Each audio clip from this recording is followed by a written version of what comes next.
For to us a child is born, to us a son is given, and the government will be on his shoulders. And he will be called Wonderful Counselor, Mighty God, Everlasting Father, Prince of Peace. Isaiah chapter 9, verse 6. Pages of promises and prophecies were written and fulfilled in plain sight. Joy defeats fear, hope subdues despair, belief overcomes doubt, life conquers death. 1,000 words to us. God has spoken many times about his love. He had been quite clear. The birth, the beating, the crucifixion, the death, the resurrection. 1,000 songs gently wrapped in a single verse. Yet we were still quick to doubt, quick to fear, quick to hate. But we still had gaps in our lives left by the death of loved ones, left by years of broken promises, left by uninvited tears and tears, the complex narrative of human fabric. Now the very hands that had fashioned the world ache from wrestling with his mother's discomfort, wrestling with her apprehension, wrestling with her body. There was fatigue and love in his voice as he spoke softly to the ribs he had used to fashion her. Still the waves of pain threatened to undo her. There was no resting now, no time for catching her breath, no time to consider her own trepidation. Mary knew more than 1,000 words. As a mother, she knew the depth and the power of her child's identity.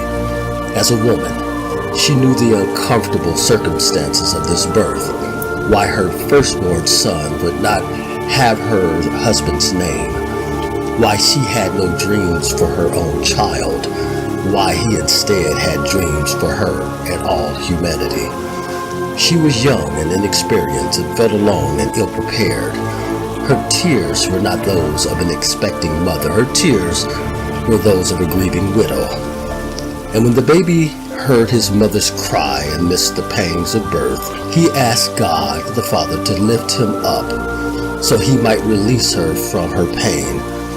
And at that very moment, his head pressed forth into the night air, burst forth to bless the world. He had moved from his restful home in heaven, from the womb of the human soul. Suddenly all walking in darkness saw the great light. All living in the land of the shadow of death witnessed the day glory dawned. He looked out at the world, and his compassion enlarged the nation's borders and increased their joy. The humble planned a celebration. The religious prepared a crucifixion. The yoke that burdened all mankind, the bar across their shoulders, and the rod of their oppressor was shattered. Now he who possessed the power to heal and make whole, who rules over time and space, held his mother in his arms, and the exhaustion of Mary finally agreed to sleep. Her distress finally yielded to peace.